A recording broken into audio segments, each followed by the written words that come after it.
wonderful side here again today.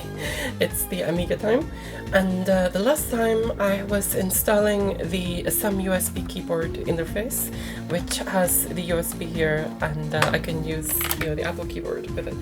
And I have to say it has been working perfectly. In fact, I've been encouraged to do more sound tracker work because I can move the keyboard around. So as an external keyboard adapter, if you want an external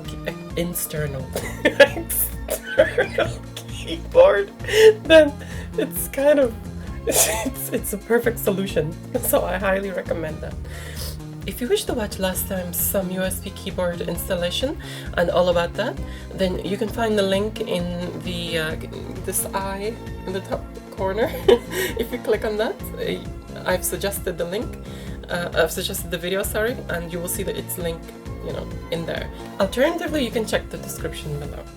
My keyboard membrane arrived, and I will put the link in the description where I got that. However, those of you who know about this and have ordered a keyboard membrane, there was an email which was sent out by these people to me saying that there have been a few reported, and to check my track and to make sure everything is working, if not, that I should contact them. So just to keep you aware of this. So let's hope that mine is one that's working and doesn't have any tracks broken or anything like this. So Miss Moonknife does her work. Do excuse my voice, I am still healing. I fell ill about 2 weeks ago, and this is the longest it's taken for me to heal.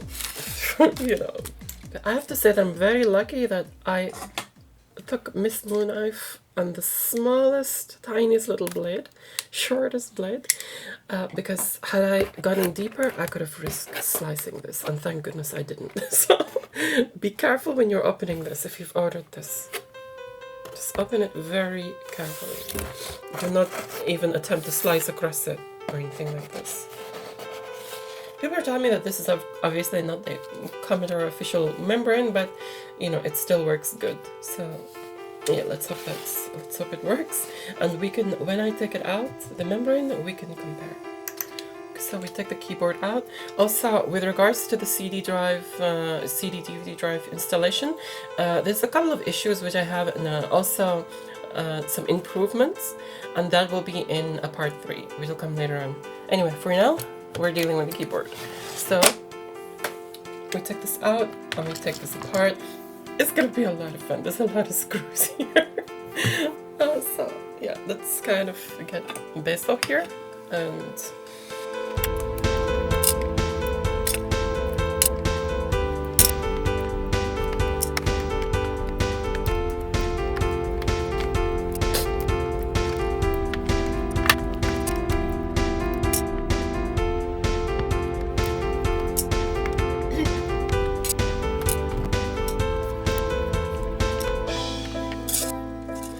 that many screws. My hands actually ache a little bit after this, but not so much. This is the first time I have done this, so I've never been inside this keyboard before, as in any keyboard before like this. So this thing needs some serious cleaning. I haven't had the chance to restore this Amiga like all in one go. I've been cleaning bits of it as I go along. That is the caps lock LED there, and it connects to 2 parts of the membrane. These 2 here by the looks of it. I can see dust bunnies everywhere. This is the original from the Amiga itself, and this one is the new one. So feel free to pause if you wish to examine them closely. And I will do the same, flipping them over and turning them around. There we go, and that is the other side. Again, do feel free to pause here and examine. First things first, I clean this with isopropyl alcohol. I will have to remove each of these keys one by one, and of course I don't want to do that first because I want to test this membrane to see if it works, everything is good. Okay, just to show you the difference between the old membrane, the old connector, and the new one. The old one seems like a bit of a worn out, oxidized mess. Unless the contact colors were supposed to be black. So we slot this inside here. Make sure pushing it right to the bottom. And then after that's done, we just You just clip this down and it should be fine. Because that is on and it's booting up. So the ultimate button test. Wow, that is actually brighter than it used to be. But that is not everything. Let's test the darn freaking keyboard. Every key on this is test the numeric keys. 1, 2, 3, 4. Space obviously works fine. Reset. Okay, reset wasn't instantaneous, but it worked. Okay, so we have the Apple keyboard here. And the caps lock works. That's the first thing I check. And let's do a reset on this. Works. And good. They work alongside each other. Basically, you've just got two keyboards. So I've got the option to have an external keyboard when I'm playing Sound Tracker. Otherwise, I can just like, you know, do that. Somebody requested that I actually do test the Genius. And that is because it is, you know, it's not a full-size keyboard. And he wanted to know how it maps it. Let's test this one. Now, caps lock works, of course. Numlock is on. On the Amiga, numlock is Alt and... What was it? Alt and numlock? No. Let's do with the keyboard. We press the fun button. Numlock. So, okay, that turns it off. Cool. So, that's the Amiga keyboard itself. Now let's try this diddly keyboard, the Genius one. See? How would you do a Control Amiga on this? Because this doesn't have a second Windows key. Well, Control Alt and Alt Gr resets it too. Does that do it on the actual Amiga? Control Alt Alt. No, that doesn't work. I had to check. I mean, I know it made me look stupid, but I don't care. I had to check, I was curious. So Control Alt Alt works on this tiny keyboard. Okay, this works. This is usable if anybody wants to use a smaller keyboard on the Amiga. You can definitely do that. What I need to do now is turn this off, take this keyboard out, unscrew those things, wash that freaking keyboard. Okay, so that is out. This here. Okay, so we get this membrane out and we put it. And now it's the fun task of getting each of these freaking keys out. Now, I wish I could just dip this into the freaking water and shower it, but I cannot because there's springs in there and metallic pieces. So I'm gonna have to, you know, resort to kind of taking each key out individually, and I don't think it's as easy as it is on the Apple keyboard. So let's... Okay, each of the springs I'm gonna keep in a bezel, and each of these things I'm gonna keep in a bezel. Let's just, before I take all of them out, I all use the same size. That's what I want to know. Okay, so they're all the same, except for the caps lock one, and you can see that's, you know, different color also. So I think I'm fairly safe there. This is gonna be fun, isn't it? These are not so friendly to come out. Not as friendly as the Apple keyboard. But once I've done this, everything will be nice and new. Ow, that hurts. Because with these longer keys, they're gonna have this metallic thing here, which itself needs to be cleaned a little bit, but I'll keep the metallic things separately. In case, of course, to make sure the metallic things do not go inside the water or still just rust over time.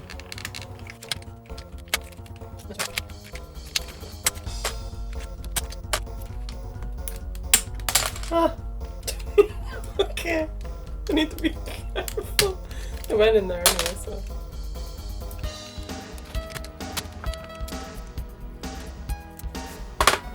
Ah! It's like a freaking rat stuck there. It's not though, thank God, but that's what it looks like.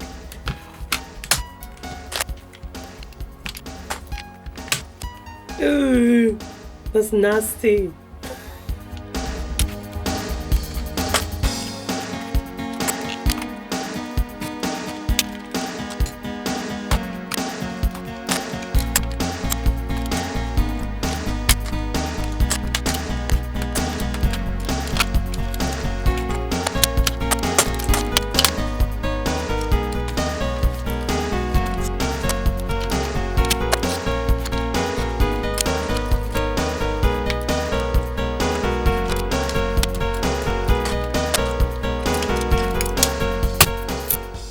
this is just nasty. It's completely nasty. The previous owner, you know, obviously kept this in one place for many years, probably 2 decades or something like this. And that's all the collected dust from their house, so I'm like, ugh, I want this clean completely. So we're in the bathroom now, and actually, just to save the sound quality, I will switch the fan off. Don't need it. Alright, so what we need to do now is clean this freaking thing. Okay, so here are all the keys here. Squirt them with freaking chlorhexidine. I know I use chlorhexidine so much, I know it's a bit extreme. It's actually a skin cleaner, not a, you know, it's antimicrobial, so it's like, I feel better that everything is, you know, all microbes are clean, you know, freaking 80s germs, or 90s germs in this case, because it's a 1200.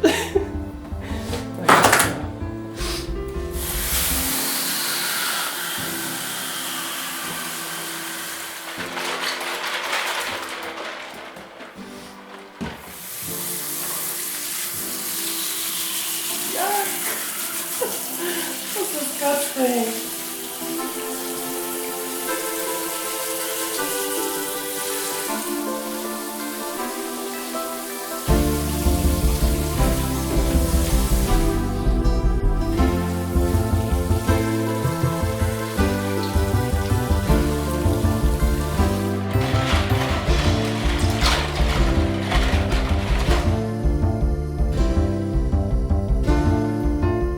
So here are the little friends drying off, and actually this reminds me of, do you know when you go to the swimming pool and it's kind of like you finish swimming and you're at the restaurant and with your hair wet and everything, so you're drying off while you eat something. It's kind of this kind of atmosphere. And of course the LED is drying off. Since this is just a standard LED, I could put a red one in there. Because the old ones, the old 500s used to have a red caps lock and a red power light. I want a red LED. Hold on. I'll go get the red LED bulb, and let me just sort this paint out first. Unlike the keyboards, I'm actually spoiled for choice on which LEDs I could go for. As you can see, I've got a bit of a collection going on here. Yeah, I tend to, rather than get individuals, I tend to get, you know, thingy packs, as in, you know, multi-packs, and just sort them out. These seem to have dried, you know, fine. There's a little bit of moisture every now and then, so what I'm going to do is use my hair dryer on this. And yes, I stopped using it on my hair because it damages my hair, but it comes useful for stuff like this. So, yeah.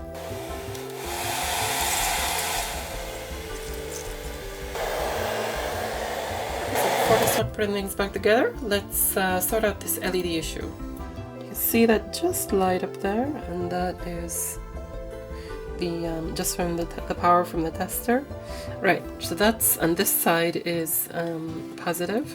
So let's test this one. This one's in a weird shape. You can see that lighting up.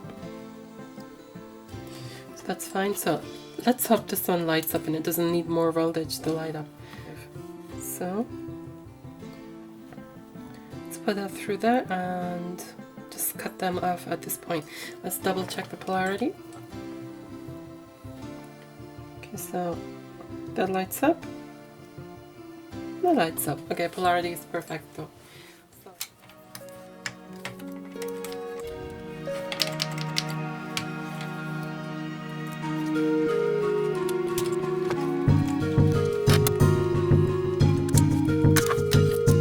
And of course they only go one way, so you cannot really get it wrong this way.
to the Amiga here, on this side again, and I have fixed it all together, and I've you know, switched it on, tested it and everything. As you can see, the caps lock is just like the original Amiga 500 one. I don't know why I wanted to do that, I just did. And after all that cleaning, it feels, you know, I got my peace of mind. It feels clean in my mind. But also, you know, it feels a little more softer. So this is now finally done. I have an internal keyboard and I have the option for an external keyboard if I want it or need it, more the case. When I got this Amiga 1200 last year, the first thing which I put inside it was Avenger Mega Demo. And that's when I noticed that something was wrong. Like, for example, if I press F1, it turns it blue, F2 turns it red. As you can see, it instantly changes the colors. But when I changed the color, you know, before, what happened is there was a huge delay before it actually reacted. Now, obviously, you can see it's very quick. I'm still yet to go through all these demos. So great, I have my Amiga bag. I can record today's nostalgia time. Well, you will see this, you'd already seen the nostalgia time by now because I upload these on Friday. So now I conclude this saga of the keyboard. I finally sorted. Also, thanks to those of you who reached out to me. One of you was offering to send me his old Amiga 1200 keyboard, and I really appreciate that. I had to turn it down, of course, because I already had ordered the membrane. I remember when I was young, I used to be entertained by this.